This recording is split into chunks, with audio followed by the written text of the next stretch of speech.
Hello, अस्सलाम वालेकुम and a very good morning. सुबह बहर पाकिस्तान शो में आपकी मेज़बान आयतान आपको वेलकम कहती हैं। हैप्पी संडे और वीकेंड है, और वीकेंड पे आज स्पेशली वीकेंड पे बहुत से लोगों को छुट्टी है और कुछ लोग ड्यूटी पे होते हैं, लेकिन बहुत चंद एक लोग ड्यूटी पे होते हैं। ज़्यादातर लोगों को आज छुट्टी होती है और मैंने ये भी देखा है कि अब संडे को भी बहुत से लोगों की ड्यूटीज़ हैं और जा रहे होते हैं। स्पेशली अगर हम बात करें डॉक्टर्स की, उनकी डे नाइट की ड्यूटी होती है। कॉल सेंटर्स पे जो काम करते हैं उनकी भी ड्यूटी होती है। तो जो लोग अपनी ड्यूटी पे जा रहे हैं हम उनको कहेंगे कि जी आप फ्रेश रहें और बीच में एक दिन तो ऑफ मिलना चाहिए, ताकि आप जो है अपने जो आपके रोज़मर्रा के काम होते हैं वो आप कर सकें। और कुछ लोगों के लिए रूटीन मैनेज करना बेहद मुश्किल होता है, क्योंकि मसरूफ़ियात जो है वो ज़िंदगी में बढ़ती जा रही है। कुछ इस तरह का दौर आ चुका है कि हमें ख़ुद के लिए भी टाइम नहीं मिलता, और टाइम मैनेजमेंट एक ऐसा आर्ट है जो कि बहुत कम लोगों में होता है। टाइम को हमेशा अच्छे तरीके से मैनेज करें, क्योंकि ज़िंदगी में अगर चीज़ें अच्छे तरीके से मैनेज हों तभी ही सारे सिस्टम चलते हैं। और जी आज इतवार का दिन है, और जैसे कि आप जानते हैं कि हम आपको बताते हैं कि क्या लेटेस्ट अपडेट चल रही है। और आज जो लेटेस्ट न्यूज़ है वो ये है कि पंजाब में 32 बच्चों को जो है वो कोरोना की तस्दीक उनमें हुई है, और जिसकी वजह से जो है काफ़ी सारे स्कूल्स जो हैं उनको चेक भी किया जा रहा है। एसओपीज़ जो हैं वो फॉलो की जा रही हैं और नए कुछ अहकामात पर भी अमल किया जा रहा है। और ये बहुत ज़रूरी चीज़ है कि हम जो है प्रिकॉशंस लें। स्पेशली छोटे छोटे बच्चे जो हैं वो लापरवाह होते हैं, उनको नहीं पता होता, नासमझ होते हैं, तो परवाह करने की बहुत ज़रूरत है। उनकी केयर करें, उनको इंस्ट्रक्शंस दें। और पाकिस्तान अब अल्हम्दुलिल्लाह तरक्की की तरफ गामज़न है। बहुत सी नई चीज़ें हैं, बहुत सी नई टेक्नोलॉजी है जो कि इंट्रोड्यूस करवाई जा रही है। तो पाकिस्तान में जल्द ऑरेंज ट्रेन जो है उसका भी इफ्तिताह कर दिया जाएगा। और अभी भी जहाँ पर सफ़र किया जाता है, जहाँ पे ट्रैवल किया जाता है, जैसे कि मेट्रो बस है, तो वहाँ पर जो है ट्रैवलिंग की जाती है, बहुत ज़्यादा रश होता है उधर। और लेकिन उधर एक चीज़ अच्छी है कि उधर मास्क पहनना जो है अभी भी कंपलसरी है, ज़रूरी है। जिसने मास्क नहीं पहना होगा उसको मेट्रो बस के अंदर एंट्री की इजाज़त नहीं है। लेकिन ये एक चीज़ बड़ा मसला करती है कि मास्क जो है हमने देखा है कि उसका इस्तेमाल बार बार रीयूज़ किया जाता है, कि जबकि उसको डिस्पोज़ ऑफ कर देना चाहिए।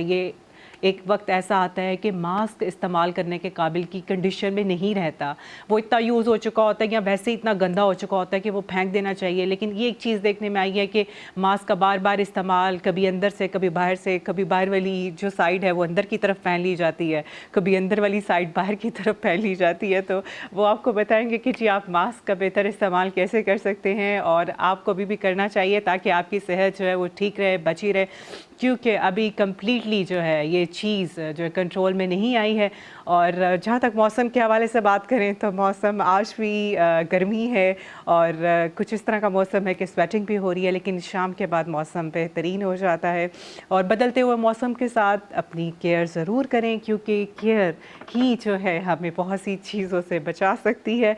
आज हमारे साथ जो गेस्ट मौजूद हैं उनसे हम बात करेंगे आपकी सेहत के हवाले से, कि आजकल की जो बढ़ती हुई टेंशन्स हैं, डिप्रेशंस हैं, स्ट्रेस है, वो बहुत ज़्यादा होता जा रहा है। लोगों में बीमारियां क्यों इतनी ज़्यादा हो गई हैं, हर क्या वजह है? क्या हम लोग सोचना ज़्यादा शुरू हो गए हैं, या हम लोगों को स्ट्रेस बहुत ज़्यादा मिलता है? तो उस पर आज हम बात करेंगे। और हम पी रहे हैं साथ गरम गरम चाय। आप भी अगर मेरा शो देख रहे हैं तो हमारे साथ चाय पिए, हमें इसी तरह ज्वाइन कर लें। और कभी कभी ऐसा होता है कि हमारे से लोग दूर होते हैं, लेकिन किसी न किसी तरह हमारे साथ जुड़े होते हैं। और बात हो रही है कि हम जब ज़्यादा स्ट्रेस लेते हैं, डिप्रेशन लेते हैं, डिप्रेशन में चले जाते हैं, तो बहुत सी चीज़ें, बहुत सी ज़िंदगी के मामला डिस्टर्ब हो जाते हैं। लेकिन जो सबसे ज़्यादा चीज़ डिस्टर्ब होती है वो आपकी अपनी सेहत होती है। और अगर आपकी अपनी सेहत ही ठीक नहीं होगी तो आप बाकी सब काम कैसे करेंगे? आजकल ये चीज़ देखी जा रही है कि जो सेहत पे इफ़ेक्ट्स हैं वो क्यों इतने ज़्यादा होते जा रहे हैं। और जब बात हो स्ट्रेस की, तो स्ट्रेस से सिर्फ एक बीमारी जन्म नहीं लेती, बहुत सारी बीमारियां जन्म लेती हैं। और जो मेन जो वजह है वो यही है कि जो ज़्यादा सोचने की आदत है।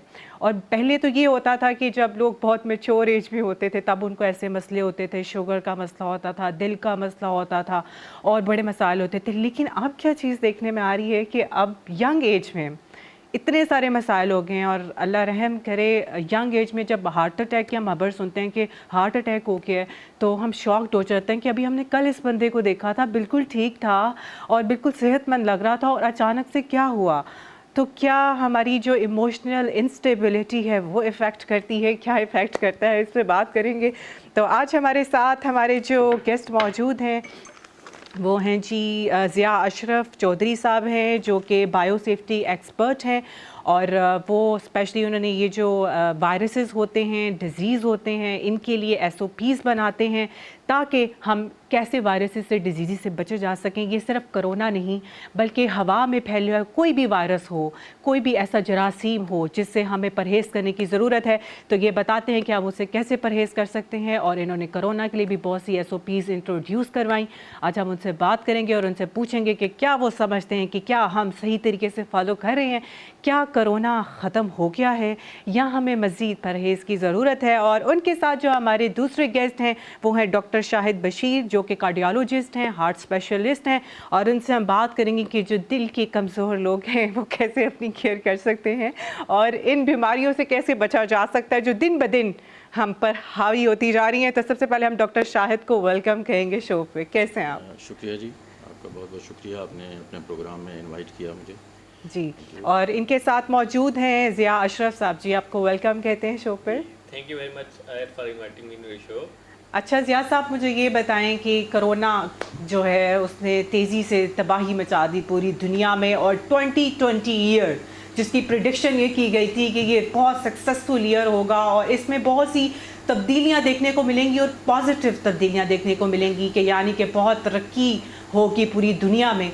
और लेकिन इसके बिल्कुल उल्ट हुआ, सब कुछ रुक गया। जो हमारे वहमों गुमा में भी नहीं था, स्कूल, कॉलेज, दफातर, हर चीज़ बंद कर दी गई, शॉपिंग मॉल्स बंद कर दिए गए, ऐसे ऐसे रूल्स बना दिए गए, हर थोड़ी देर बाद साबुन के साथ हाथ धोने पड़ते हैं, हर जगह पर जहाँ पे भी जाते हैं मास्क पहनना पड़ता है, सैनिटाइज़र का इस्तेमाल करना पड़ता है। तो ये एक ऐसी तब्दीलियाँ आई इस 2020 में कि जो हमारे वहमों गुमा में भी नहीं थी।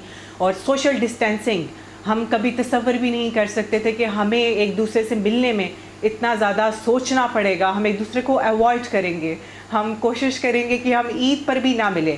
तो ये जो सब चीज़ें देखने को आई, ऐसी तब्दीलियाँ थीं जो हमने कभी सोची भी नहीं थी। लेकिन अब अल्हम्दुलिल्लाह काफ़ी बेहतरी आ गई है। तो इस पे ज़िया साहब आप क्या कहेंगे कि क्या पाकिस्तान में SOPs को अभी भी ठीक तरीके से फॉलो किया जा रहा है, और आप क्या समझते हैं कि कोरोना ख़त्म हो गया है? जी, बिस्मिल्लाहिर्रहमानिर्रहीम। सबसे पहले तो मैं इस पे डिस्कस करने की कोशिश करूँगा कि एक्सेप्टेंस जो है हमारे लोगों की बड़ी देर से आई। स्टार्ट में लोग कहते थे कि कोरोना नहीं है, ये बाहर की साजिश है, किसी बाहर के मुल्क की साजिश है, किसी गैर मुस्लिम की साजिश है, तो हम तो इसको मानते नहीं हैं। स्टार्ट में बिल्कुल SOPs तो दूर की बात, एक्सेप्ट ही करने को लोग तैयार नहीं थे। कुछ लोग कहते थे कि ये शायद इसी तरह से साजिश है कि हमें मस्जिद में जाने से रोका जाए या हमें आपस में मिलने से रोका जाए। लेकिन ये बात सिर्फ इधर ही नहीं थी, बाहर के मुल्कों में भी थी। वो कहते थे कि ये मुसलमानों की साजिश है, वो हमें नकाब पहनाना चाहते हैं।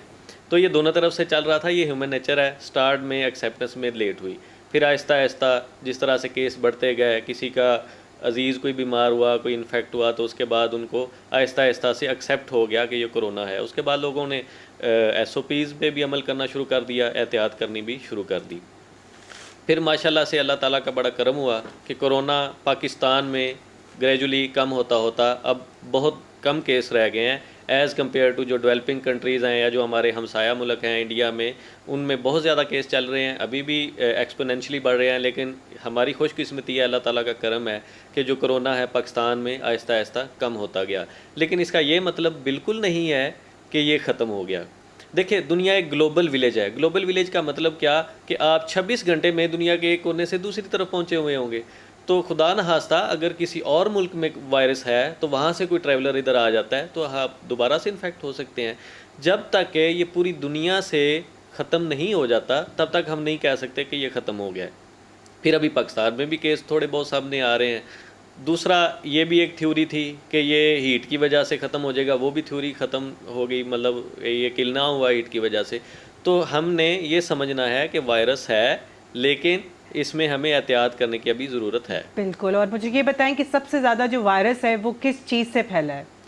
वायरस इसका जो मोड ऑफ ट्रांसमिशन है फैलने का, वो ये है कि एक इंसान से दूसरे इंसान में ड्रॉपलेट के ज़रिए जाता है। फॉर एग्जांपल जब हम बात कर रहे हैं तो हमारे मुंह से कुछ पानी के ज़रात भी निकल रहे हैं, तो ये उनके ज़रिए ट्रेवल करता हुआ, जैसे कि कहा जाता था कि जब आपको छींक आए तो फ़ौरन जो है उसको कवर कर लें, कि छींक से जो आपके नाक से छींटें आती हैं उससे वायरस बहुत ज़्यादा फैलता है।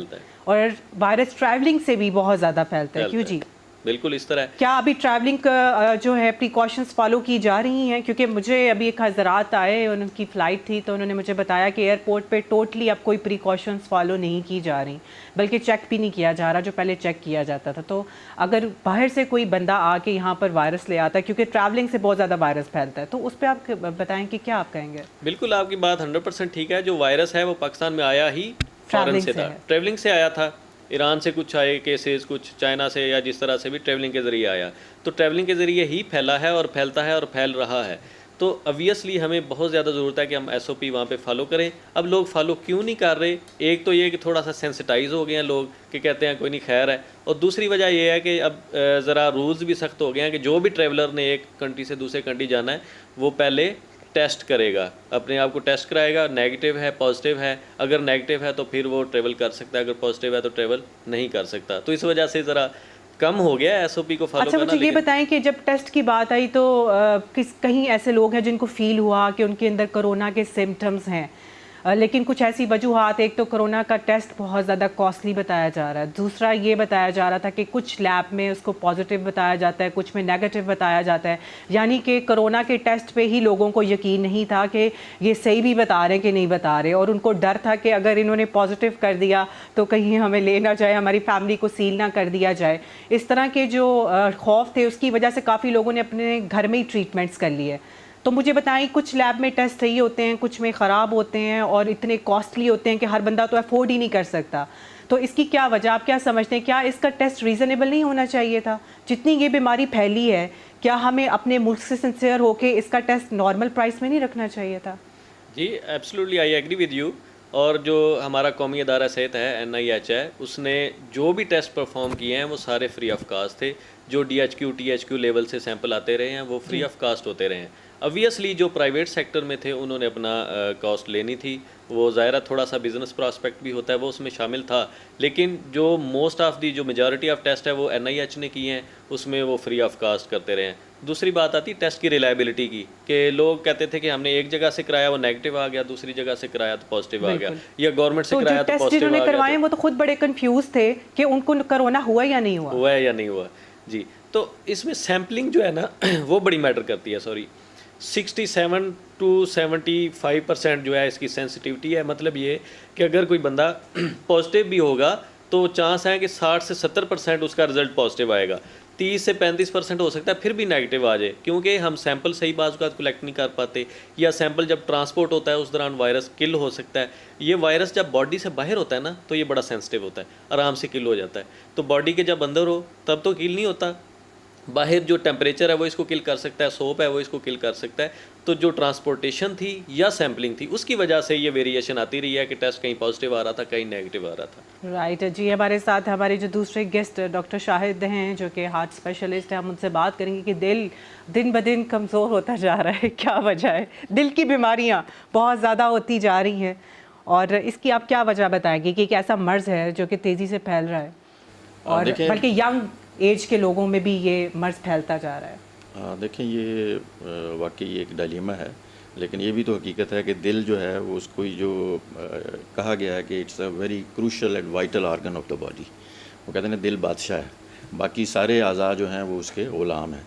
तो हत्ता कि हमें जो नई रिसर्चेज़ हैं वो ये भी कहती हैं कि हम दिमाग को पहले समझते थे कि दिमाग जो है वो शायद मतलब बहुत ज़्यादा सेंसिटिव है और ज़्यादा वाइटल है, लेकिन अब ये जो नई रिसर्चेज़ हुई हैं उसमें यह है कि दिल जो है वो ज़्यादा क्रूशल है, दिल जो है वो ज़्यादा सेंसिटिव है। दिल का जो फंक्शन है, देखें जब बच्चा माँ के पेट में होता है तब से ये दिल धड़कना शुरू करता है और टिल लास्ट ब्रेथ, यानी ज़िंदगी की डोर जो है वो दिल के साथ बंधी हुई है। तो दिल के जो अमराज हैं वो भी ज़ाहिर है जितना ये अहम ऑर्गन है उसी हिसाब से उसकी सेंसिटिविटी भी ज़्यादा है। और दिल के जो अमराज हैं उनमें सबसे जो बड़ी वजह, जो मेजर रिस्क फैक्टर्स हैं उनमें मैं कहूँगा कि सबसे बड़ा जो मेजर रिस्क फैक्टर है आजकल वो है हाई ब्लड प्रेशर। और हाई ब्लड प्रेशर का ताल्लुक फिर हमारी जो है वो स्ट्रेस से, एंग्जाइटी से, टेंशन से भी है, जैसे कि हमारा लाइफस्टाइल जो है वो चेंज हो रहा है। और मैं तो ये कहता हूँ बल्कि कि अब ये जो मोबाइल फ़ोन है या ये जो हमारे जो मतलब जो मीडिया, सोशल मीडिया जो है, उसकी वजह से भी हमारी स्ट्रेस और वरीज जो है वो ज़्यादा बढ़ रही हैं, क्योंकि हर बंदा जो है वो हर वक्त इंटैक्ट रहता है, उसको ज़्यादा से ज़्यादा इन्फॉर्मेशन मिल रही है, ज़्यादा से ज़्यादा बर्डन उसके ऊपर आ रहा है। आपको ये नहीं लगता कि सोशल मीडिया से हमारे जहनों पे ज़्यादा बोझ पड़ गया? हाँ, इस वजह से भी एक हार्ट कि वो डिजीज कुछ जो है ऐसी गैर ज़रूरी चीज़ें भी ऐड हो चुकी हैं हमारी लाइफ में, जिनकी वजह से स्ट्रेस की जो है तो पहले हम जो है वो मेजर रिस्क इंटेंशन फैक्टर्स में से जो हार्ट के लिए थे उनमें था कि हाई कोलेस्ट्रॉल, जिसे हम डिसलिपिडीमिया कहते थे, वो मेजर रिस्क फैक्टर में आता है। Number 2 blood pressure, high blood pressure, ये भी मेजर रिस्क फैक्टर है, ठीक है। इसी तरह sugar, diabetes mellitus is a major risk factor. अच्छा, ये जो ब्लड प्रेशर है, ये इसका प्रॉब्लम ही होता है, ये कईयों का बिल्कुल लो होता है, कहीं का बीपी लो हो जाता है, किसी का बीपी हाई हो जाता है, और कहीं पर ये प्रॉब्लम आती है कि जो ब्लड प्रेशर का इशू है वो जेनेटिकली मिलता है। देखिए ब्लड प्रेशर जो है ना, ब्लड प्रेशर ये बताएं कि ये जब ब्लड प्रेशर हाई हो जाता है तो उसके नुकसानात क्या क्या हैं? हाँ, देखिए ब्लड प्रेशर जो है ना, बेसिकली उसकी जो आम डेफिनेशन है ना वो तो यही है कि वो खून का वो दबाव जो कि हमारी आर्टरीज़ या शरियानों के ऊपर डलता है, उसको हम कहते हैं ब्लड प्रेशर। लेकिन इसकी जो साइंटिफिक या मेडिकल जो इसकी डेफिनेशन है वो ज़रा थोड़ी सी कॉम्प्लिकेटेड है। उसमें हम ये कहते हैं कि blood pressure is equal to cardiac output multiplied by total peripheral resistance, यानी जो दिल जो है वो जितनी ज़ोर से उसको थ्रो कर रहा है ब्लड को, और जो आर्टरीज़ के अंदर जो रेजिस्टेंस है वो उसको जब हम मल्टीप्लाई करते हैं तो that would be equal to that individual's blood pressure. तो ब्लड प्रेशर जो है ये इतना आसान या इतना मतलब सादा सा मसला नहीं है, इट्स वेरी कॉम्प्लिकेटेड। तो ब्लड प्रेशर जो ज़्यादती है ब्लड प्रेशर की वो डिफरेंट वजूहात की वजह से, मसलन नमक का ज़्यादा इस्तेमाल, ठीक है। इसी तरह वो लोग जो साल्टिश चीज़ें ज़्यादा खाते हैं, चटपटी चीज़ें ज़्यादा खाते हैं, उनमें देखा गया कि ब्लड प्रेशर ज़्यादा है। खासकर ख़वातीन तो बहुत ज़्यादा नमक भी इस्तेमाल इसी तरह चिकनाई वाली चीज़ें जो हैं, सैचुरेटेड फैट्स, ख़ास तौर पे जो एनिमल ओरिजिनेटेड सैचुरेटेड फैट्स हैं, उनकी वजह से जो शरियाने हैं उनके अंदर जो एंडोथीलियम है उसकी मोटाई ज़्यादा हो जाती है, शरियाने तंग हो जाती हैं, इस वजह से ब्लड प्रेशर जो है वो ज़्यादा हो जाता है।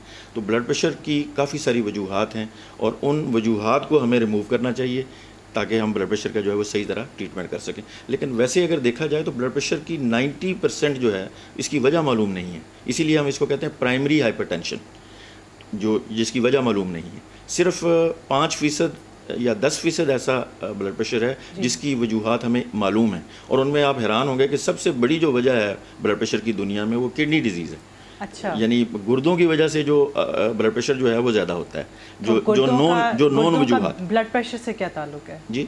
गुर्दों का, गुर्दे क्योंकि फासद मादे जो हैं वो खारिज नहीं कर पाते जब रीनल फेलर होता है, या उनमें जो नमकियात वगैरह हैं उनको फ़िल्टर जो करना होता है वो तो बॉडी से, वो तो किडनीज़ ने करना होता है। तो किडनीज़ लाइक अ फ़िल्टर, तो वो जो फासद मादे जो हैं वो फ्लूइड रिटेंशंस हो जाती हैं, उनके सॉल्ट जो हैं वो खून के अंदर जमा होते रहते हैं, जिनकी वजह से ब्लड प्रेशर जो है वो ज़्यादा हो जाता है, ठीक है। अच्छा, ये जो अभी वबा कोरोना की फैली हुई है और काफ़ी अल्हम्दुलिल्लाह अभी तो काफ़ी बेटरमेंट आ गई है, तो मुझे ये बताएं कि कोरोना जो है वो गुर्दों पर भी इफेक्ट हुआ?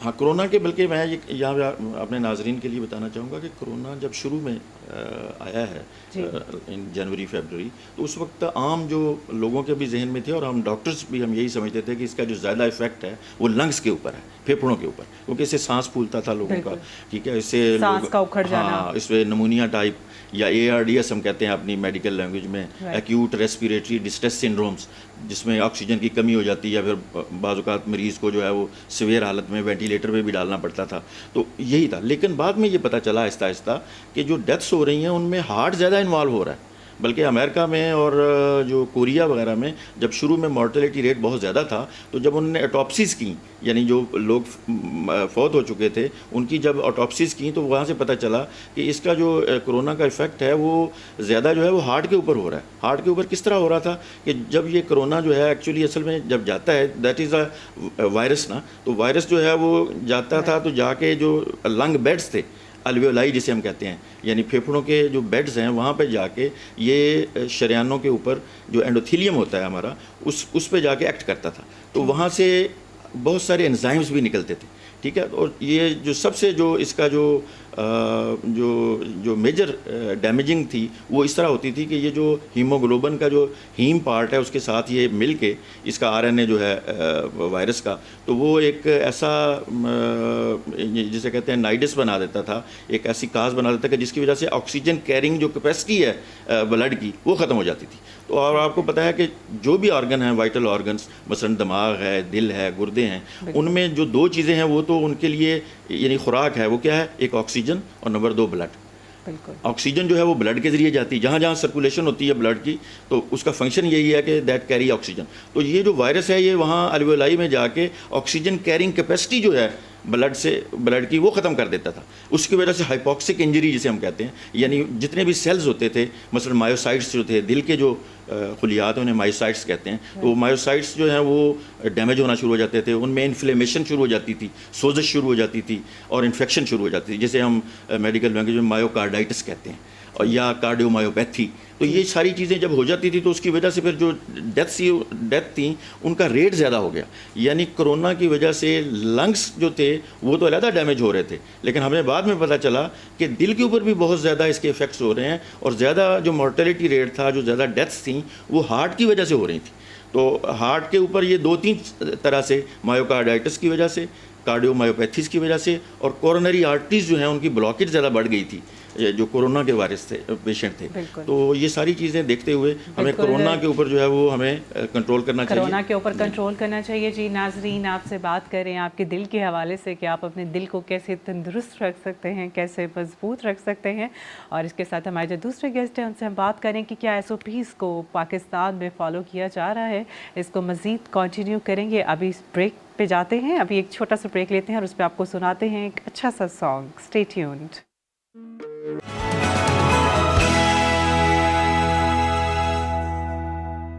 जी नाज़रीन, आप सुन रहे थे एक मज़े का सॉन्ग। जी हाँ, अभी हम सॉन्ग सुन रहे थे और यकीनन आप फ्रेश हो गए होंगे। आपके अपने शो सुबह बहर पाकिस्तान में आपकी मेज़बान आयथान आपके साथ मौजूद हैं। और हैप्पी संडे। जी, संडे कैसा गुजरा है? यकीनन फिट फाट गुजरा होगा। और जी हमारे साथ आज हमारे जो गेस्ट हैं, हम उनसे बात करें आपकी सेहत के हवाले से कि आप अपने आप को कैसे तंदुरुस्त रख सकते हैं, कैसे फिट रख सकते हैं। और क्योंकि सेहत जो है एक बहुत अहम इशू है, एक अहम बात है, एक अहम चीज़। अगर आप इसको अहम समझें तो और अफसोस तो मुझे इस चीज़ का कि पाकिस्तान में बहुत सी ऐसी चीज़ें हैं जिसको बिल्कुल गैर संजीदगी से लिया जाता है, और जब आपका रवैया ऐसा होता है तो बात बहुत आगे तक निकल जाती है। और बात आगे नहीं निकलने देनी, आपने बात को कंट्रोल कर लेना है, यही आपके लिए फ़ायदेमंद है। और आप समझ गए होंगे कि मैं क्या कह रही हूँ। और जनाब, बात हो रही है कोरोना के हवाले से कि SOPs को फॉलो किया जा रहा है कि नहीं किया जा रहा। स्कूल क्योंकि खुल गए हैं और बच्चे जो है उनका काफ़ी बच्चों का तो मूड ऑफ है, क्योंकि मैंने देखा था बहुत से बच्चे दुआएं कर रहे थे कि या अल्लाह स्कूल ना खुले, कुछ भी हो जाए स्कूल ना खुले। तो काफ़ी सारे बच्चों की तो दुआ कबूल हुई, स्कूल खुल के बंद हो गए और काफ़ी सारे स्कूल ऐसे हैं जो अभी भी खुले हुए हैं। तो हमारे साथ हमारे जो गेस्ट हैं ज़िया अशरफ साहब, आप उनसे पूछेंगे कि जो भी स्कूल्स खुले क्या आप उनमें देखते हैं कि क्या बेहतर इंतज़ामात हुए हैं, क्या हिफाजती इंतज़ामात किए गए हैं बच्चों के लिए, क्या SOPs को फॉलो किया जा रहा है। जी देखिए, कुछ मीम्स भी हमने सोशल मीडिया पे देखी हैं कि वालिदैन कह रहे थे कि अब अगर स्कूल ना खुले तो साइंटिस्ट इजाद करें ना करें वैक्सीन, हम कर लेंगे। अच्छा तो बच्चे जो हैं घर में, उन्होंने एक उद्यम वाला सिस्टम होता है, उनको तो नहीं आइडिया कि हमने काम करना नहीं करना, पढ़ना है नहीं पढ़ना। तो उनके तो एंजॉयमेंट का माहौल था, लेकिन वालिदैन के लिए एक मुश्किल भी थी, और बच्चों का मुस्तकबिल जो है वो भी डेफिनेटली स्टेक पे था। ये बड़ी अच्छी न्यूज़ है। बहुत कम कंट्रीज़ में हम भी शामिल हैं जिनमें स्कूल्स खोल दिए गए हैं, तो अल्हम्दुलिल्लाह केसेस कम होने की वजह से। अब रही बात कंप्लाइंस की, जो मेजॉरिटी ऑफ स्कूल्स हैं, जो मेजर स्कूल्स हैं, जो बड़ी सिटीज़ में हैं, वहाँ पे तो कंप्लाइंस काफ़ी अच्छी नज़र आ रही है। जब इंटर होते हैं वहाँ पे स्टैगरिंग भी है कि बच्चों को एक एक करके इंटर करवाया जाए, फिर हैंड सैनिटाइज़र भी वो लोग खड़े हैं जो अप्लाई करते हैं, और मास्क भी इंश्योर किया जा रहा है। छोटे जो स्कूल्स हैं कुछ गांव वगैरह में, वहाँ पे अभी इतना ये चीज़ नहीं फॉलो हो रही, लेकिन टीचर्स कोशिश कर रहे हैं कि अपने जो अवेलेबल रिसोर्सेज हैं उनके अंदर वो कर सकें, मैनेज कर सकें कि किस तरह से बच्चों को फासले पे बिठाना है, किस तरह से उनको कोशिश करनी है कि वो घर से हाथ धो के आएँ, या वहाँ पे अगर सैनिटाइज़र नहीं है तो साबुन के साथ हाथ धो लें। तो ये सारी चीज़ें फॉलो हो रही हैं। गवर्नमेंट जो है वो भी चेक एंड बैलेंस रख रही है। काफ़ी सारे स्कूल, आपने भी अभी न्यूज़ में भी बताया कि 22 जो स्कूल्स हैं वो बंद कर दिए गए हैं, इसी वजह से कि वो कंप्लाइंस नहीं थी, वो SOPs को फॉलो नहीं कर रहे थे। दूसरा, रैंडम सैम्पलिंग भी हो रही है। मीन्स के कुछ रैंडम सैंपल ले लिए जाते हैं।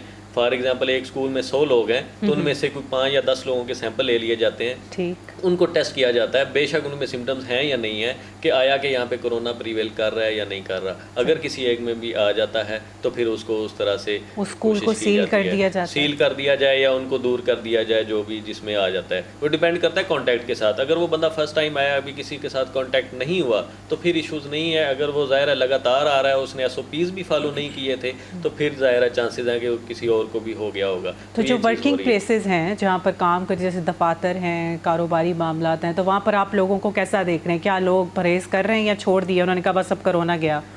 ये अभी मिक्सअप है। कुछ ऐसे लोग हैं जो इस फेज़ में हैं, वो कहते हैं कि कोरोना जो है वो ख़त्म हो गया है। कुछ ऐसे लोग हैं जो इस फेज़ पे हैं, वो कहते हैं कि अभी कम हुआ है, ख़त्म नहीं हुआ। कुछ 2-4 ऐसे भी हैं जो अभी पहले दिन से भी जो थे कि कोरोना है नहीं। तो ये तीनों ज़्यादातर तो ऐसे ही थे जो पहले दिन से हमें कहते थे कोरोना है, किधर है तो दिखाओ। तो वो तो कहते थे कि वो मानते ही नहीं थे इस चीज़ को कि कोरोना जैसी कोई वबा जो है वो फैल चुकी है। तो उसको एक्सेप्ट करने में ही जो है हमारी कौम ने तो बड़ी देर लगा दी इसको मेंटली तौर पे एक्सेप्ट करने में। अब ये वायरस खैर पाकिस्तान में पहले भी मौजूद है। इसको हम देखें ना कि कोरोना पाकिस्तान में तो पहले भी वो कहते हैं कि कुछ कोरोना, तो वायरस पहले भी मौजूद है, लेकिन फिजिकली भी एंटर हो गया तो नहीं। लेकिन लोगों में कंप्लाइंस आई है। इवन मैंने देखा है कुछ देहातों में भी मैंने देखा है कि लोग जो है इस चीज़ को फॉलो करने की कोशिश करते हैं। डेफिनेटली जो अकेले हैं आपस में फासले में, उनको ज़रूरत ही नहीं है कि वो मास्क पहने। मास्क तब अच्छा, मुझे एक डॉक्टर साहब ने बताया कि कोरोना की 31 इकसाम है, ये मुख्तलिफ तरीक़ों का है। ज़रूरी नहीं कि जो सिम्टम्स इसके एग्जैक्टली बताए गए हैं हर एक में वो पाए जाएँ। किसी में कोई सिम्टम पाया जाता है, किसी में कोई। तो क्या ये बात सच है? देखिए, कोरोना वायरस जो है ना, बेसिकली जो बेसिक मैकेनिज्म है ना, वो ये है कि it attacks on your immunity system. Immunity जिस बंदे की ज़्यादा है, अब देखें बच्चों में रिकवरी रेट ज़्यादा है, ठीक है। बूढ़े लोग जो हैं 70 साल की उम्र से ज़्यादा को अगर कोरोना हो गया तो उसकी जो कॉम्प्लिकेशन है वो ज़्यादा है, वहाँ मॉर्टेलिटी रेट ज़्यादा है, क्योंकि उस एज में वैसे इम्यूनिटी सिस्टम आपका बहुत। तो पूरी दुनिया में जो स्टडीज़ हो रही हैं जो काफ़ी मुल्कों में, उनसे ये बात सामने आई है कि बेसिकली जो मसला है वो इम्यूनिटी का है। तो हम लोगों को चाहिए कि अपनी इम्यूनिटी रेज़ करें, ठीक है ना। इम्यूनिटी कैसे रेज़ होगी? जैसे हम विटामिन्स लें, ठीक है, और ऐसी डाइट खाएं जो कि जिसमें कैलोरिक वैल्यू ज़्यादा हो, ठीक है ना, जिसमें जूसेस ज़्यादा हों, विटामिन सी हो, ठीक है ना जी। इसमें हमारे अंदर जो है वो बहुत सारे ऐसी चीज़ें हैं जो कि हमारे इम्यून सिस्टम को स्ट्रॉन्ग कर सकती हैं। मसलन देखें, मैं तो कहता हूँ कि आज से 1500 साल पहले जो हमारे नबी पाक सल्लल्लाहु अलैहि वसल्लम ने जो एक डाइट बताई है, खजूर, शहद, जैतून, ठीक है, तो ये एंटीऑक्सीडेंट्स हैं, इनमें सारा कुछ, यानी पूरी एक मुकम्मल ग़िज़ा है। और फिर सबसे जो बड़ी बात है, मैं ये कहता हूँ मेरी नज़र में कि पाकिस्तान में जो कोरोना की जो डैमेज ज़्यादा नहीं हुआ, इसमें हमारे दीन का भी हाथ है। देखिए, वज़ू दुनिया में सबसे बड़ा सैनिटाइज़र है। देखिए ना, 5 वक्त की जब हम नमाज़ पढ़ते हैं तो हम वज़ू करते हैं, बिल्कुल, और आपकी सफाई हो जाती है। तो ये सबसे बड़ा सैनिटाइज़र है। 5 वक्त की जब हम नमाज़ पढ़ते हैं तो इसका मतलब हर बंदा जो नमाज़ पढ़ता है वो पहले वज़ू करता है, वो हाथ साफ़ करता है, ठीक है ना। तो ये तो दुनिया ने तो अब अडॉप्ट किया कोरोना की वजह से। हम तो पीछे 1500 साल से वही जो अत्तहूर व शत्रुल ईमान, ठीक है ना, ये बाकायदा अत्तहूर व शत्रुल ईमान, यानी जो तहारत है वो निस्फ़ ईमान है। तो ये हमारे दीन ने हमें पहले सिखाई हुई बातें हैं। लेकिन कोरोना का मेरे ख्याल में जहाँ इसकी बहुत सारी साइड इफ़ेक्ट्स हैं या बहुत सारी डैमेज हुआ, उसका एक अच्छा एक इम्पैक्ट ये भी हुआ कि लोगों को कोरोना ने दोबारा जो सादगी की तरफ और पाकीज़गी की तरफ लौटा दिया और हमारे जो दीन के करीब कर दिया लोगों को। ये वार्निंग भी थी अल्लाह ताला की तरफ से, इसने पूरा लाइफस्टाइल चेंज कर दिया। देखें, अगर एक वायरस जो कि नज़र भी नहीं आता उसने दुनिया की सुपर पावर को हिला के रख दिया, तो अल्लाह ताला ने ये साबित किया कि सबसे बड़ा सुपर पावर तो अल्लाह मियाँ है, अल्लाह ताला की ज़ात है, ठीक है ना। वो चाहे तो एक जिस तरह उसने नमरूद को मच्छर से जो है वो कर दिया था, इस तरह यूँ समझें कि अब जो मौजूदा जो फ़िरौनी ताकतें थीं या जो सुपर पावर्स अपने आप को बड़े एरोगेंस थी, उनमें तकब्बुर था, उनको उसने डैमेज कर दिया। ऐसा एक यानी ऐसी मखलूक जो कि नज़र भी नहीं आती, जो कि माइक्रो है, ठीक है ना, उसने दुनिया को जो है वो सीधा करके रख दिया। कोरोना तो से हमें ये एक बड़ा पॉजिटिव रिजल्ट ये पॉजिटिव एस्पेक्ट भी है जी, पॉजिटिव रिजल्ट मिला ये कि हमारी रूह फ्रेश हो गई, हम रिफ्रेश हो गए। चीज़ें, काफ़ी बुरी आदतें, काफ़ी बुरी इस तरह की जो हैबिट्स थी वो हमने अपने अंदर से ख़त्म कर दी और अल्लाह ताला के करीब हुए। बहुत से ऐसे मैंने लोग देखे जिन्होंने नमाज़ शुरू कर दी, और अगर आप नमाज़ पढ़ते हैं तो नमाज़ को कंटिन्यू रखें, और अगर नहीं पढ़ते तो कोशिश करें कि अगर आप पढ़ सकते हैं तो पढ़ें, क्योंकि नमाज से बहुत सारी परेशानियाँ जो हैं वो आपकी दूर हो जाती हैं। कोरोना का जो रिज़ल्ट था वो इस वजह से तो अच्छा आया, बाकी सेहत के हवाले से बहुत बुरा आया। और बात हम कर रहे हैं कि जी सेहत पे किस तरह से असरअंदाज करता है, तो मुझे ये बताएं कि अब भी काफ़ी ज़्यादा इफ़ेक्ट्स हो चुके हैं और अभी काफ़ी कंट्रोल में भी आ गया है। आप क्या मज़ीद देखते हैं? कोई इसकी वैक्सीन आ जाएगी, कोई इसकी ऐसी मेडिसिन आ गई है या आ जाएगी अनकरीब? जी आयत, ये रशिया में अभी जो उसके लास्ट ट्रायल्स चल रहे हैं, तो रशिया वाली वैक्सीन जो है वो वेरी सून जो है वो अवेलेबल हो जाएगी। यूके में भी आखिरी फेज़ में थे, लेकिन वो उसमें से कुछ लोग बीमार होना शुरू हो गए, तो उन्होंने वो ट्रायल अभी रोक दिए हैं। तो वैक्सीन डेफिनेटली आ जाएगी।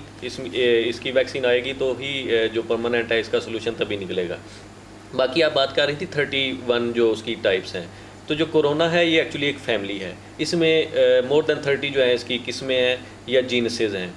जो सारी 30+ कोरोना है वो इंसान को डैमेज नहीं करती, या इंसान उनका होस्ट नहीं है। ये एक्चुअली इनका होस्ट एनिमल था, इन्होंने अपने आप को चेंज किया, शिफ्ट किया और अपने आप में एवोल्यूशन लेके आए, तो फिर ये इनका होस्ट हो गया इंसान। अब इनको पसंद आ गया, इंसान को इन्होंने मारना शुरू कर दिया। तो कुछ ऐसी टाइप्स हैं कोरोना की वायरस की जो इसमें इंसान को एक्ट करती हैं, बाकी सारी एनिमल उनका होस्ट है। तो उनमें से जो अभी चल रही है इसको हम कहते हैं SARS-CoV-2, सार्स कोरोना वायरस 2, ये इसकी टाइप है। इसकी आगे थोड़ी बहुत चेंज है, लेकिन मेजर ये टाइप है। अच्छा, एक न्यूज़ ये भी है कि 2025 तक इसकी कोई मेडिसिन या वैक्सीन नहीं आएगी, तो क्या आप समझते हैं कि बात सच है या कोई चांसेस हैं कि इसकी कोई मेडिसिन ईजाद हो जाए? वैक्सीन इसकी इतनी डिले नहीं होगी इंशाल्लाह। मतलब इस चीज़ को टाइम लगता है, ट्रायल्स करते हैं, 3-4 तरह के ट्रायल्स होते हैं, तो 1.5 या 2 साल तो ज़रूर लगता है, लेकिन इतना भी नहीं। अगर आपके अच्छे ट्रायल्स जा रहे हैं जिस तरह से रशिया में जा रहे थे, तो वैक्सीन वेरी सून जो है मार्केट में अवेलेबल होगी। बिल्कुल, हमारे साथ डॉक्टर साहब मौजूद हैं। हम डॉक्टर साहब से पूछेंगे कि जो कोविड है, जो कोरोना है, अगर वो किसी हार्ट पेशेंट को हो जाता है तो उसके क्या इफ़ेक्ट्स हैं, वो क्या इससे परहेज़ किस तरह कर सकता है? देखिए, हार्ट पेशेंट जो है वो तो पहले ही इम्यूनो कम्प्रोमाइज़ होता है, क्योंकि ख़ास तौर पे हार्ट फेलर के जो पेशेंट हैं, मैं उनकी बात करूंगा, तो ओल्ड एज में ज़्यादा होता है हार्ट फेलर जो है, तो उसकी वजह से पहले ही इम्यूनिटी कम होती है। तो कोरोना वायरस जो है वो एक किस्म की सुपरसीडेड इन्फेक्शन का काम करता है, सुपरसीडेड एक फैक्टर हो जाता है, जिसकी वजह से वो मरीज़ जो है वो और ज़्यादा डिटीरियोरेट होता है। सबसे बड़ा जो इम्पैक्ट पड़ता है, जैसे मैंने पहले गुजारिश की कि हार्ट के पेशेंट्स के ऊपर, वो ये है कि क्लॉटिंग जो टेंडेंसी है वो बढ़ जाती है, क्योंकि जो क्लॉट जो पहले आर्टरीज़ में होते हैं, कोरोना वायरस जो है वो साइटोकाइन जो स्टॉर्म लाता है, जो साइटोकाइन चेंजेस लाता है एंजाइम्स की वजह से और एंडोथीलियम के डैमेज की वजह से, उसकी वजह से जो प्लेक होता है, जो क्लॉट होते हैं, वो डिस्टेबलाइज हो जाते हैं। जो पहले पड़े भी होते हैं, जो स्टेबल होते हैं, उनमें पेशेंट को ज़्यादा सिम्टम्स नहीं हो रही होती, लेकिन कोरोना की वजह से वो डिस्टेबलाइज हो जाती हैं और वो क्लॉट जो है वो अपनी जगह से दूसरी जगह पे पहुंच के ज़्यादा डैमेज कर, मसलन अगर दिमाग में चला जाएगा तो स्ट्रोक कर देगा, अगर हार्ट की किसी शरीयान में अक्लूडेड कर दिया या स्टीनोसिस कर दी तो उसकी वजह से उसको हार्ट अटैक के चांसेस बढ़ जाते हैं, या एंजाइना ज़्यादा हो सकती है। तो ये सारे फैक्टर्स जो हैं वो कोरोना की वजह से बढ़े हैं। और दूसरी जो ज़्यादा जो केसेस आए हॉस्पिटल्स में, वो है मायोकार्डाइटिस, यानी दिल के जो खुलियात हैं, जो दिल के सेल्स हैं, मायोसाइट्स हैं, उनमें इन्फ्लेमेशन देखा गया कि सोजस जो है वो ज़्यादा हो गई, और इन्फेक्शन बाज़ केसेस में इन्फेक्टिव एंडोकार्डाइटिस हम कहते हैं, यानी वो जो सेल्स हैं उनके ऊपर इन्फेक्शन भी हुई, उसकी वजह से स्वेलिंग हो गई, तो वो जो दिल जो था उसके मायोसाइट्स और ज़्यादा कमज़ोर होकर फैल गए और मरीज़ जो है वो हार्ट फेलर में ज़्यादा चांसेस हो गए उसके जाने की। तो ये सारी कॉम्प्लिकेशंस की वजह से मरीज़ों में जो हैं वो कॉम्प्लिकेशंस हार्ट के पेशेंट्स में बढ़ी हैं कोरोना की वजह। एक मुहतात अंदाजे के मुताबिक पूरी दुनिया में तकरीबन 5 से 10 गुना जो हार्ट के पेशेंट थे वो ज़्यादा सफ़र हुए हैं कोरोना की इस एपिडेमिक के दौरान। बिल्कुल ऐसा ही है। और अच्छा, मुझे डॉक्टर साहब ये बताएं कि जो ज़्यादा दिल के मरीज़ होते हैं, स्पेशली अगर हम देखें रेशो, तो मर्दों में जो है ये हार्ट अटैक का ज़्यादा प्रॉब्लम पाया जाता है। तो मुझे ये बताएं कि जितने भी मर्द हजरात हैं जब उनको हार्ट अटैक होता है तो वो उसका ज़्यादा जिम्मेदार बीवी को ठहराते हैं, इसकी क्या वजह? ये बड़ा अच्छा क्वेश्चन। बीवी का इसमें क्या किरदार है हार्ट अटैक में? आप लगता है हर घर में लड़ाई करवाएंगी तो लड़ाई नहीं, असल में कुछ इस तरह के इश्यूज देखने में आए हैं कि जिसको भी दिल का मसला हुआ उसने बीवी को जिम्मेदार ठहराया। तो इसमें तो बीवी तो एक बड़ी मतलब अच्छी लाइफ पार्टनर होती है, आपकी खिदमत करती है, आपके बच्चों को देखती है, पूरा घर संभालती है, सुबह सुबह उठ जाती है, सारी जिम्मेदारियां जो है उसने अपने सर पे उठाई होती हैं, इसके बावजूद उसको ऐसे मर्ज पे जो है उसके कहते हैं कि उसकी कंट्रीब्यूशन है। देखें, हार्ट डिजीज़ वाकई ये इट इज़ फैक्ट कि हार्ट डिजीज़ जो हैं वो मेल जो सेक्स है उसमें ज़्यादा है, क्योंकि उसकी वजह ये है हार्मोनल जो चेंजेस हैं। ख़वातीन को अल्लाह ताला ने वैसे प्रोटेक्शन दी है, ईस्ट्रोजन, प्रोजेस्टेरॉन जो हार्मोन्स हैं, क्योंकि उसने एक तख्लीक करनी होती है औरत ने, एक आगे उसका रिप्रोडक्शन करनी होती है, बच्चे पैदा करने होते हैं, तो अल्लाह ताला ने नेचुरली उसको प्रिवेंट किया है। तो नेचुरल जो है वो प्रोटेक्शन है हार्मोन्स की वजह से भी और दूसरी वजूहात की वजह से भी। लेकिन मर्द जो हैं उनमें ये समझ लें कि डबल है टेंडेंसी हार्ट अटैक्स की और इस्केमिक हार्ट डिजीज़ की। लेकिन मर्द जो है वो अपने पाँव पे ख़ुद भी कुल्हाड़ियाँ ज़्यादा मारते हैं मेरे ख़्याल में। देखें, स्मोकिंग जो है वो मर्दों में ज़्यादा है, ठीक है। अल्कोहल जो है वो दुनिया में मर्द ज़्यादा इस्तेमाल कर रहे हैं।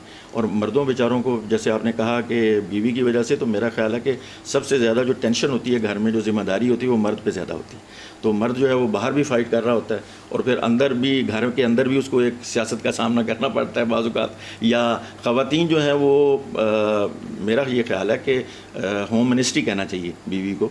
तो होम मिनिस्ट्री अगर अच्छी है तो इसका मतलब है दिल जो है साहब का वो अच्छा रहेगा। बिल्कुल। और ज़्यादातर यही कंप्लेंट दिखाई देती है कि जी, सुनाई भी देती है कि जी जो घर में ख़वातीन होती हैं, जो वाइफ होती है, वो बहुत ज़्यादा बोलती है, ऑल दी टाइम बोलती जाती है, सुबह शुरू होती है और वो ढूंढ रही होती है बंदे को कि कब वो घर वापस आएगा और कितनी सारी मैंने शिकायतें लगानी है। और अगर वो ससुराल में रह रही है फिर तो इतनी लंबी लिस्ट होती है और वो पहले ही थका हारा हुआ घर आते हैं। यहाँ पर मैं ये थोड़ी सी आपसे इख्तलाफ करूँगा कि ये सारे केसेस ऐसे नहीं हैं।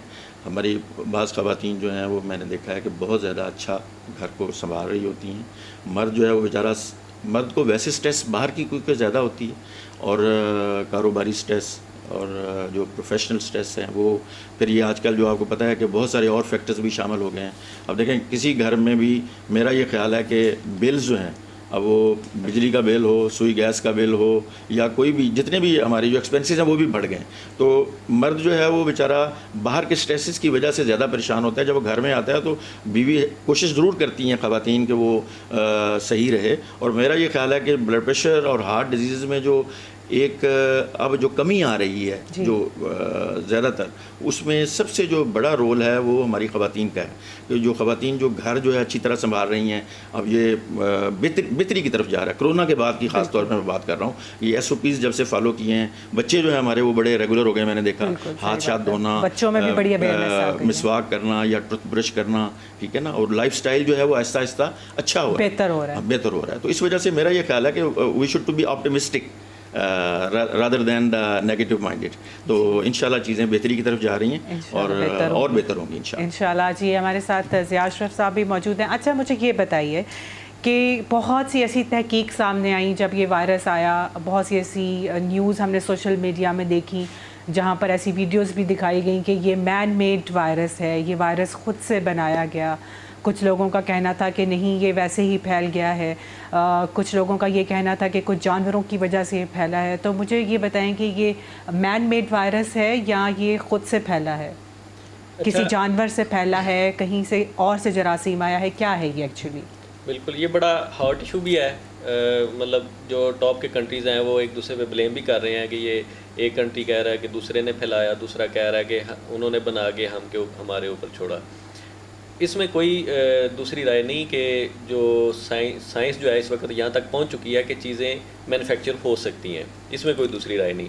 लेकिन इस वायरस के बारे में अभी तक 100% कन्फर्मेशन हम नहीं कह सकते कि ये आया कि सेल्फ मेड है, जो नेचुरली इसको इवॉल्व हो गया, या मैन मेड है, या मैन एडिटेड है, या क्या है। 100% इसके बारे में नहीं कह सकते। बहुत सारी थ्योरीज़ हैं, स्टिपुलेशंस भी हैं कि मे भी हो सकता है कि इसके करैक्टरिस्टिक्स इन्हेंस कर दिए गए हों। कोरोना वायरस था लेकिन उसके थोड़े से करैक्टरिस्टिक इन्हेंस कर दिए होंगे, वो करैक्टर्स उसमें बढ़ा दिए गए हों कि वो ज़्यादा लीथल साबित हो जाए। लेकिन ये अभी तक थ्योरीज़ हैं। बीइंग ए साइंटिस्ट हम ये नहीं कह सकते कि जब तक थ्योरी हो तो हम उसको एज़ कन्फर्म जो या लॉ के तौर पे हम नहीं ले सकते कि आया कि वाकई मैन मेड था, मैन मेड है, या मैन मेड होगा या नहीं है। डेफिनेटली चांसेस हो सकते हैं, क्योंकि जो साइंस अब इस लेवल पे है कि चीज़ें मैन्युफैक्चर हो जाती हैं, लेकिन अभी इसके बारे में इस तरह नहीं आया। ज़्यादा इसका यही राय है कि ये जानवरों से इवॉल्व होके इंसानों के अंदर आ गया। एक थ्योरी डॉक्टर साहब ये भी थी, और मे बी ये हाइपोथेसिस है या फैक्ट है कि शुरू में, और वाकई ये मैंने खुद पढ़ा भी कई मैगजीन्स वगैरह में भी, कि कई कंट्रीज़ ने इसको एक बायोलॉजिकल वेपन बनाने की कोशिश की। राइट, ठीक है, बिल्कुल ऐसे ही। और उन्होंने लैब्स में, अपनी जो स्पेशलाइज्ड लैब्स थी, उनमें इस वायरस को एज अ बायोलॉजिकल वेपन बनाने की कोशिश की ताकि इसको इस्तेमाल किया जाए। ठीक है, लेकिन अल्लाह ताला की ज़ात, जैसे मैंने पहले गुजारिश की कि वो तो है ना। हाँ जी, क्योंकि बहुत सारे वायरसेस ऐसे हैं जो आते तो हैं, फैल जाते हैं। अनकंट्रोल्ड हो गया उनसे भी अनकंट्रोल्ड हो गया। उसमें जब उन्होंने उसको तैयार करने की कोशिश की तो उसके अंदर जो म्यूटेशन हम जैसे कहते हैं, जेनेटिकली म्यूटेशंस करने की कोशिश की, उसके ऊपर एक्सपेरिमेंट्स किए, तो वो अल्लाह ताला का करना ऐसा हुआ कि वो उनके कंट्रोल से बाहर हो गया। और जब वो बाहर हो गया तो उसने वो जो लैब के लोग थे वो उनको भी डैमेज किया, और फिर वो आउट ऑफ कंट्रोल होके जो बाहर निकला, फ़ज़ा में आया, एनवायरमेंटल जो as a disease, as a यानी एपिडेमिक हुआ, फिर पैंडेमिक बन गया, पूरी दुनिया में वो फैल गया। तो ये एक थ्योरी है जो कि अंडर कंसिडरेशन भी है, और इसके ऊपर दिन ब दिन हमें आहिस्ता आहिस्ता वक्त के साथ साथ पता चल रहा है कि ये क्या हुआ और किस तरह ये वायरस जो है वो इनिशिएट हुआ। बिल्कुल, और क्योंकि आज तक ऐसा कोई वायरस नहीं देखा जो इतनी तेज़ी से जो है जिसमें डेथ हो जाती है और अनकंट्रोलेबल है और नज़र भी नहीं आता, और जिसकी कोई वैक्सीन भी नहीं है, और जिसके बारे में कहा जाता है कि अगर साबुन से हाथ धोएंगे तो जरासीम ख़त्म हो जाएगा, लेकिन मेडिसिन नहीं बन सकती इसकी। तो ये बड़ी हैरत की बात है। अच्छा, मुझे ये बताएं कि सिगरेट नोशी जो है वो बहुत ज़्यादा देखने में आती है कि मर्द हजरात बहुत ज़्यादा सिगरेट पीते हैं सुबह, बल्कि उनका नाश्ता भी जो है सिगरेट से होता है, रात को भी सिगरेट पीते हैं, बल्कि कहीं बस में भी ट्रैवलिंग कर रहे हो तो कहते हैं कि 1 मिनट ज़रा बाहर निकल के सिगरेट पी लें। तो ये जो सिगरेट नोशी है, इससे बहुत से सेहत को नुकसानात होते हैं, लेकिन जब आदत हो जाती है तो तब इसको कंट्रोल नहीं किया जा सकता। और अगर किसी हार्ट पेशेंट को सिगरेट पीने की आदत है तो इसके क्या नुकसान जो है, सिगरेट स्मोकिंग जो है, that is a major recognized factor for the heart disease. Right, ठीक है, पहली बात। और ये स्मोकर्स को बड़े गौर से सुनना चाहिए जो मैं बात कर रहा हूँ, और this is fact and they should to accept it. ठीक है ना। होता ये है कि सिगरेट स्मोकर जो है ना, मैंने देखा है अक्सर वो असल में इसको मानते ही नहीं है। ठीक है ना। तो फैक्ट्स ये हैं कि सिगरेट स्मोकिंग की वजह से 3-4 जो चीज़ें हैं वो आती हैं। मसलन हमारे खून में एक मादा होता है जिसे को फिब्रिनोजन कहते हैं, वो फिब्रिनोजन लेवल ज़्यादा हो जाता है जिसकी वजह से खून गाढ़ा हो जाता है। ठीक है। और स्मोकर जो है अगर 10 सिगरेट रोज़ की पी रहा है तो एक मोहतात अंदाजे के मुताबिक वो रोज़ाना अपनी लाइफ का 1 मिनट कम कर रहा है। ये मैं रिसर्च के बाद, आप 10 सिगरेट की बात करें, मैं जब उनसे पूछती हूँ कहते हैं कम से कम 1 डब्बी तो हम रोज़ की पूरी खत्म करते हैं। दूसरा ये कि इसमें जो इसके अंदर जो जब सिगरेट बर्न होती है, तम्बाकू जो है वो बर्न होता है, तो उससे क्या क्या चीज़ें पैदा होती हैं। इसमें सबसे जो जहरीला मादा है जिसको हम कहते हैं निकोटीन, इसमें होता है हाइड्रोजन परऑक्साइड, इसमें होती है कार्बन मोनोऑक्साइड। ठीक है। तो ये सारी जो केमिकल्स हैं ये जाके हमारे खून के अंदर शामिल होके ऑक्सीजन कैरिंग कैपेसिटी जो है उसको कम कर देते हैं, और खून के जो कोएगुलेटिंग फैक्टर्स हैं, यानी खून को गाढ़ा करने के लिए और खून को जो जमने के जो फैक्टर्स हैं उनको एक्टिवेट कर देते हैं, जिसकी वजह से क्लॉट बनने के चांसेस जो हैं वो 6 गुना ज़्यादा बढ़ जाते हैं। तो यानी एक मोहतात अंदाजे के मुताबिक जो स्मोकर है उसमें हार्ट अटैक्स के जो चांसेस हैं वो 5 से 6 गुना ज़्यादा होते हैं as compare to non smokers. और यहाँ पर एक बहुत अहम बात मैं करने वाला हूँ कि देखें, लोग ये समझते हैं कि जो सिगरेट पी रहा है सिर्फ वही डैमेज कर रहा है, वो तो अपने आप को कर रहा है, लेकिन जो वो धुआं निकाल रहा है उसकी वजह से उसको हम कहते हैं पैसिव स्मोकिंग, यानी वो जो एनवायरनमेंट है, जो दूसरे लोग बैठे हुए हैं, उसके बच्चे हैं, उसकी बीवी है, या उसके घर में जो और लोग जो मौजूद हैं वो भी इनहेल कर रहे हैं उन सारी चीज़ों को, तो दे आर इक्वली अफेक्टेड। ऐसा ही है, आपके जो इर्द गिर्द के लोग हैं, स्मोकर्स के जो बिल्कुल स्मोकर्स के जो इर्द गिर्द के लोग होते हैं वो भी इफेक्ट हो रहे होते हैं। और जी नाजरीन, आपके साथ बहुत सारी बातें चल रही हैं, बहुत सारी इंफॉर्मेशन शेयर हो रही है, और बहुत सारी ऐसी बातें हैं जो अभी रह गई हैं। तो इंशाल्लाह नेक्स्ट शो पे आपसे जब बात होगी तो हम फिर से अपने गेस्ट को इनवाइट करेंगे और उनके साथ मज़ीद आपकी सेहत के हवाले से बात करेंगे। हम अपने दोनों गेस्ट के शुक्रगुजार हैं कि उन्होंने हमें अपना कीमती टाइम दिया। और जाने से पहले आपको अच्छा सा मैसेज हमारे नाज़रीन को देना चाहेंगे कि उनको क्या इंस्ट्रक्शंस फॉलो करनी चाहिए या वो कैसे बेहतर जो है इंतज़ामात कर सकते हैं? मैं तो ये मैसेज देना चाहूँगा कि जो गवर्नमेंट करती है वो हमारे ही बेहतरी के लिए करती है। हम उसको फॉलो करें, लेकिन उस तरह से फॉलो करें जिस तरह से कहा गया है। फॉर एग्जांपल, अगर मास्क पहनने का कहा गया है तो वो हमारे मुंह के ऊपर पहनने का कहा गया है, माथे के ऊपर या नीचे पहनने का नहीं कहा गया। जी डॉक्टर साहब आप बताइए। तीन चीज़ें जो है ना, मैं यानी अगर कंपाइल करूँ तो तीन चीज़ें, तीन हाइजीन्स जो हैं। नंबर 1 हैंड हाइजीन, ठीक है, वो कैसे आप साबुन से ही साफ़ कर लें। मैं कहता हूँ सैनिटाइज़र से ज़्यादा बेहतर साबुन है, सस्ता भी है, ठीक। इसी तरह नंबर 2, जो जितने भी हमारे जो ओपन ऑर्गन्स हैं, मसलन माउथ, आइज़ भी बड़ा अहम किरदार है, उसको बार बार मले ना, ठीक है। और जो हमारा जो नाक है उसको भी, यानी ये जो जितने भी हमारे ऑरिफिसेस हैं जो बाहर हैं, जो एक्सपोज हो रहे हैं, उनको हमें चाहिए कि वो उनकी हाइजीन करें। और लास्ट में फूड की हाइजीन बहुत ज़रूरी है, दिल के लिए भी और कोरोना के लिए। बिल्कुल जी, ये डॉक्टर साहब ने आपको बड़ी अच्छी बातें बताई कि आप किस तरह से अपनी सेहत की हिफाजत कर सकते हैं और किन किन चीज़ों से बच के जो है आप अपने आप को भी बचा सकते हैं। और बात होती रहेगी, आपसे इंशाल्लाह फिर मुलाकात होगी। और सेहत का बिल्कुल उस पर आपने लापरवाही नहीं करनी, अच्छा खाएँ और अच्छा रहें। और जहाँ तक बात दिल की है तो दिल का बहुत ख्याल रखें और अपने जो दिल में बसने वाले लोग हैं उनसे बहुत सारी मोहब्बत करें। इसी अच्छी सी बात के साथ अपनी मेज़बान आयथान को दीजिए इजाज़त। अल्लाह हाफ़िज़।